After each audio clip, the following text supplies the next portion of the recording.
In the year 1887, Margaret Thorne occupied a world strictly defined by the logic of the drawing room. At 36, the threshold into the category of the surplus woman had been officially crossed. In the Victorian aristocracy, the management of a daughter's life was a strategic operation aimed entirely at the alliance of the altar. Having failed this, only a ghost-like existence remained. The governance of a daily presence was a delicate social exercise. This acoustic shadow of the household was expected to be present, but never the focal point of the gaze. Such was the architecture of the gilded cage, where value was no longer measured by beauty, but by the utility of service. Margaret governed the small, quiet tasks that the married women of the family chose to ignore. The management of the morning correspondence stood as the primary duty. The logistics of the invitation were handled for Lady Genevieve, moving the chess pieces of the social season from behind a mahogany desk. This silent secretary of the lineage ensured the family's public face remained flawless. Personal desires were managed into a strict and unwavering protocol of silence. A certain morning sickness often lingered, not of the body, but of the spirit, a chronic nausea of the mundane. Life was viewed as a resource of the family, managed by others to fill the gaps in their busy days. Somnolence provided the only escape, yet a posture of vigilance was required during the endless afternoon teas. The sentinel stood guard over a life she did not truly own. The management of social status involved the logic of the bonnet. As a spinster, the wardrobe shifted toward the neutrality of the background. This bleaching of identity signaled a final withdrawal from the marriage market. It was the visual audit of failure, a public declaration that the heart was no longer a competitor in the halls of the great Thorne Manor. Dietary habits were governed by the logic of the side table. At dinner parties, the role of filler of the void was assumed, sitting next to the dullest guests to manage their comfort. Cravings for a life of purpose were consumed by the logic of the charity board. The governor of the parish blankets found a sanctuary of utility in the desperate needs of the local poor. The flow of the household ledger was managed with the precision of a clerk. While brothers managed the estates, the microeconomics of the pantry fell to the unmarried daughter. This administrative governance was invisible but vital. The anchor of the domestic order ensured that the mechanism of the manor never faltered under its own luxury and the weight of gentry expectations. The scent of the morning was dominated by the management of the flowers. Vases were filled to maintain the visual liveliness of the home. This botanical governance was a daily requirement to hide the stagnation of the soul. Margaret moved through the rooms with the logic of the shadow, ensuring the aesthetics of the nobility remained untouched and perfectly preserved. The management of the tea caddy was a sacred trust. The security of the leaves was maintained under lock and key. This economic stewardship proved that even the surplus woman held the keys to the family's luxury. Every pinch of tea was a managed unit of wealth. The spinster was the warden of the infusion, a master of the small vital rituals of domestic control. The architecture of light was managed through the positioning of the curtains. Margaret knew exactly how to capture the sun to highlight the furniture without fading the fabric. This solar vigilance was an aspect of the management of decay. Nothing should age under her watchful eye. The governance of the shimmer was her contribution to the material immortality of the Thorne lineage. If you are moved by the hidden struggles of the surplus women of history, please like and subscribe to explore the grit of the past with us. The engineers of the interior survived in the shadows. Margaret Thorne was a pioneer of stoic management, turning exclusion into a sanctuary of duty and internal strength. Her life was the management of an invisible and noble sacrifice. The management of the extended family was the spinster's primary mechanical trial. The role of universal aunt made Margaret the resource of the nursery whenever Adelaide was indisposed. The education of the heirs involved teaching the logic of the alphabet to children who would inherit the world. The architect of the next worked in absolute silence for the future of the house. This management of the surrogate provided the labor of the heart without the dignity of the title. When the fever of the season struck, the sentinel of the sick room took her post. The atmosphere of the recovery was managed with the logic of the lavender to calm the restless. The officer of the vigil stood guard in the heavy dark, ensuring the continuity of life and health. To manage the purity of the lineage, the audit of the family history was often tasked. Hours were spent in the library, managing the preservation of the archive.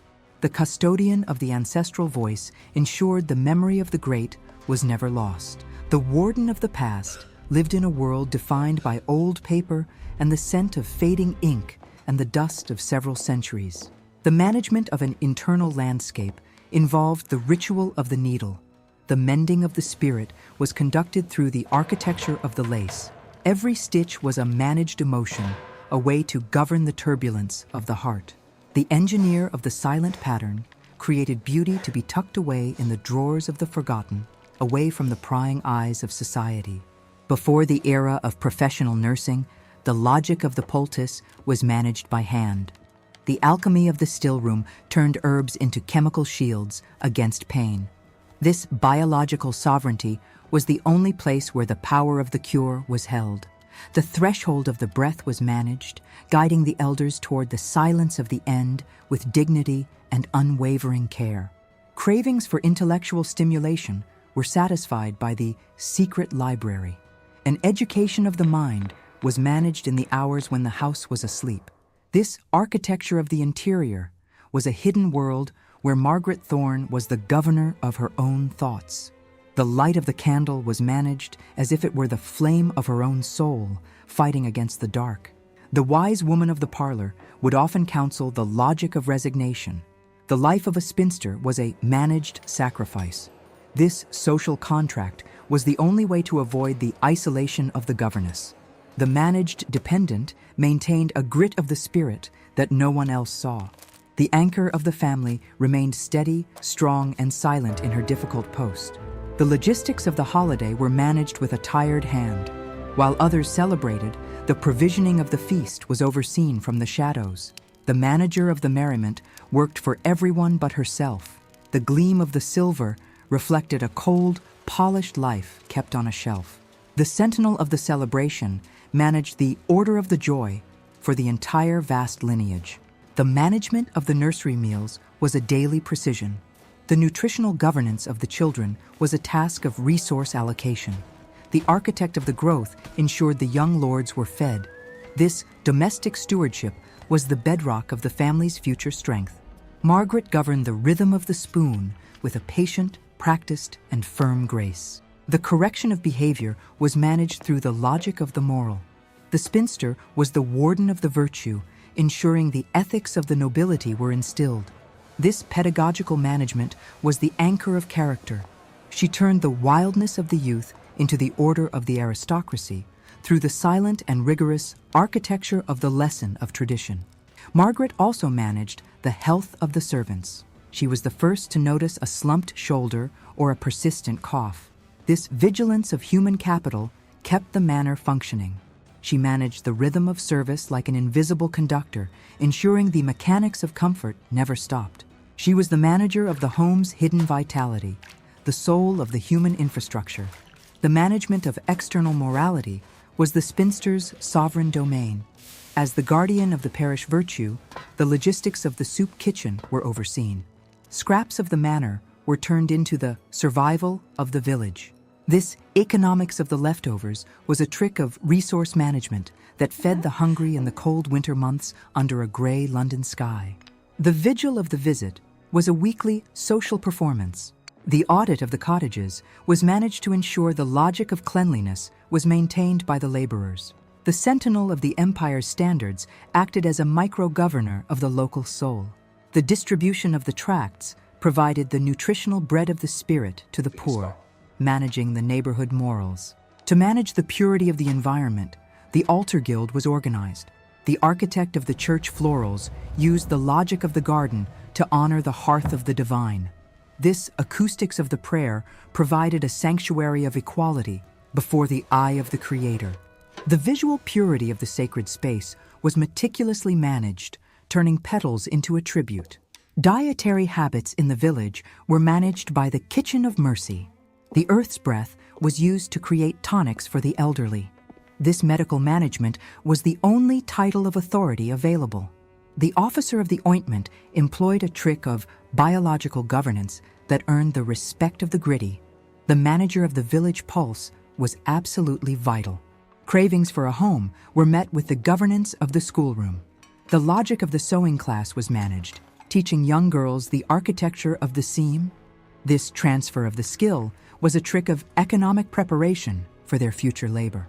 The engineer of their utility managed the path to the wage through the order of the needle and the thread. The architecture of the parish hall was where the politics of the teapot were managed. The director of the charity bazaar oversaw the flow of the penny into the coffers of the good.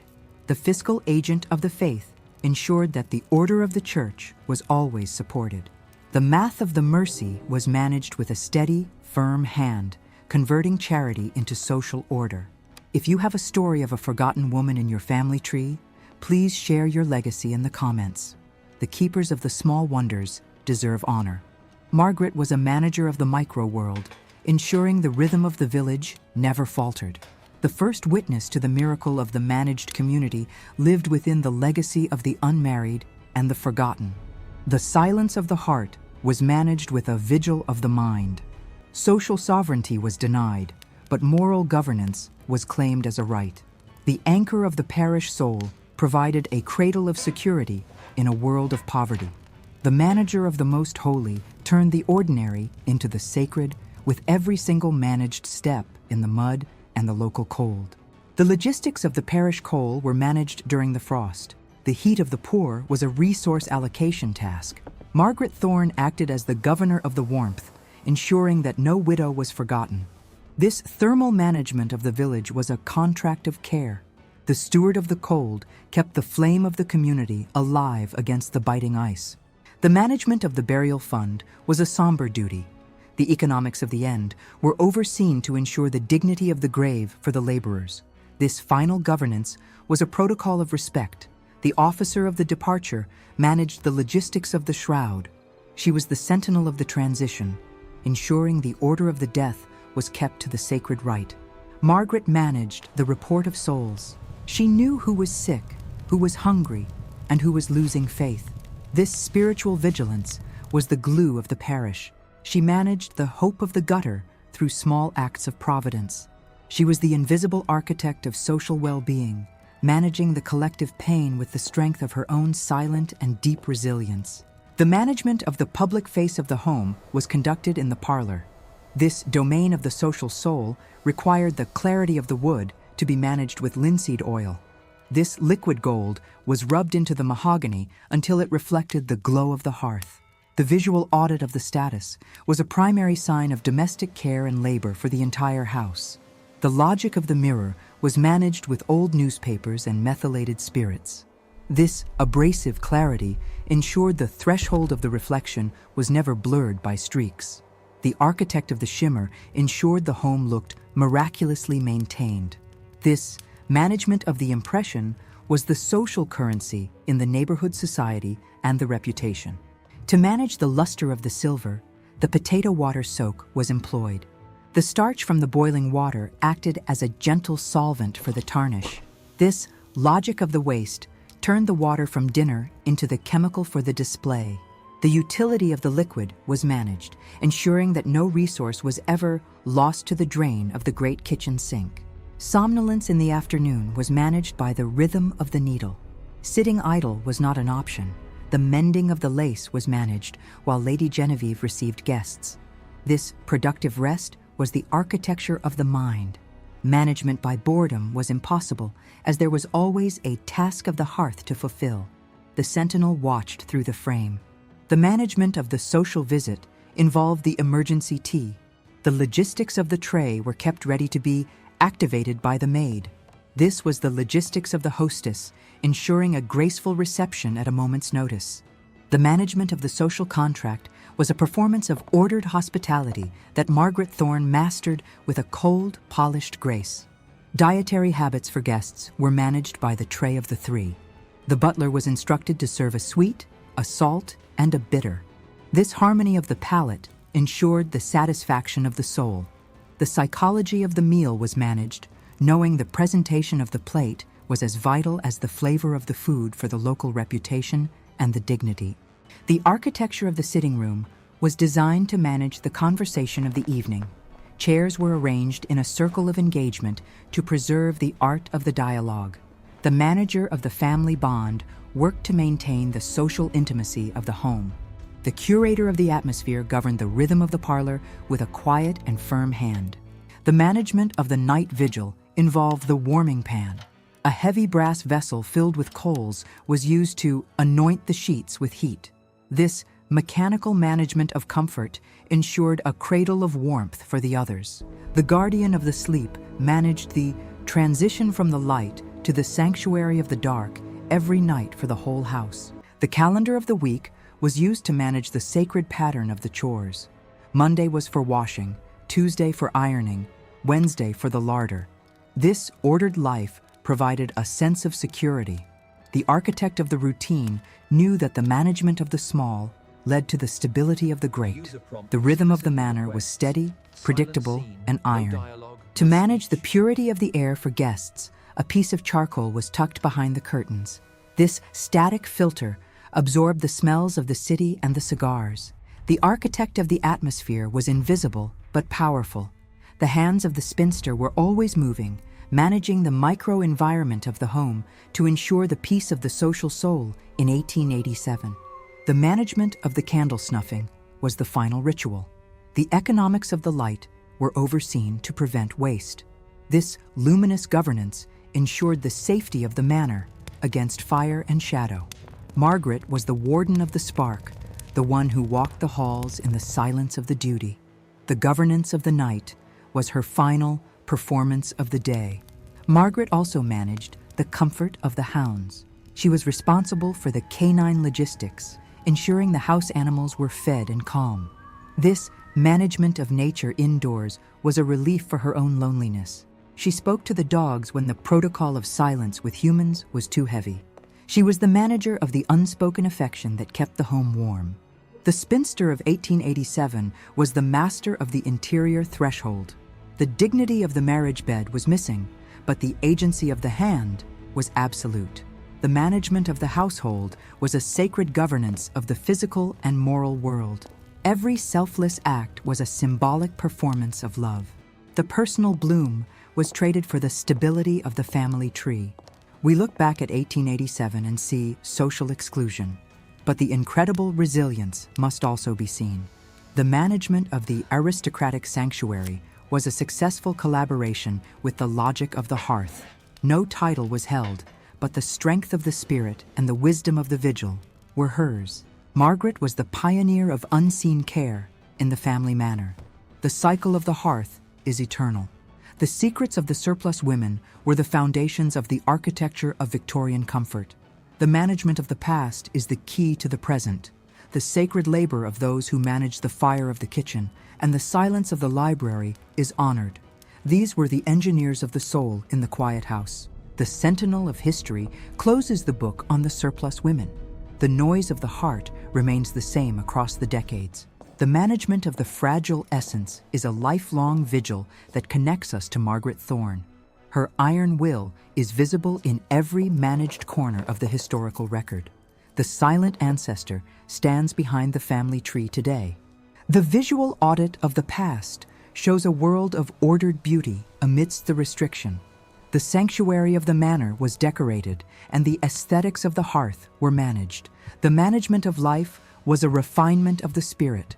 They lived in a sanctuary of service, allowing the lineage to grow strong against the dark void of the time that followed. In the end, the spinster of 1887 was the victory of the human will. The center of the family world was occupied by one who held the key to the domestic peace. The journey was complete, and the legacy was secure. The story of her labor is the epic of the background. Margaret Thorne was the servant of the gaze of the soul and the anchor of the duty. The song of the hearth is carried on the wind. The management of the sacred transition is a success. The stone house is left with a sense of grateful peace. The matriarchs of the past have shown the way through Margaret's life. The Sentinel of History manages the final flame. The heart of the house beats on in the endless memory of the world and time. The logic of the earth is our final guide. We wait, we breathe, and we push when the time is right. These forgotten women were the masters of the moment. The work of the heavens was never rushed. They knew quality takes time. They were the keepers of the pace, navigating the fire. Their story is our strength, a light in the dark and cold fog. The architecture of love is built on the rock of the past. We manage our own hearth with the same ordered love. The surplus women have fallen silent, but the resilience of the spirit is louder than ever. We are the fruit of their courage. The sentinel watches the horizon. The journey continues. The soul is well, steady, and managed with care. As the lamps of the manor are extinguished, the light of the spinster remains. It is the eternal candle. The management of the family home was just the beginning of the lifelong labor. The lineage grow was watched, teaching the path of the just. The first witness to the miracle of the social order has passed. The vigil is done. The soul is at peace. The management of the echo was practiced, ensuring the home never felt cold. Her voice, her care, and her service were the inhabitants of the air. We hear her now in the silence of the archive. The architect of the eternal hearth remains, and the work is the most sacred governance of the aristocratic journey. The eternal manager has finally found rest. She managed the gratitude of the future. Though no one applauded her in life, she managed the stability of the eras. She was the sentinel of continuity, the woman who ensured that tomorrow existed for everyone else. Her sacrifice was the currency of survival. Margaret Thorne ends her vigil, leaving a world that she built, polished, and protected with her soul.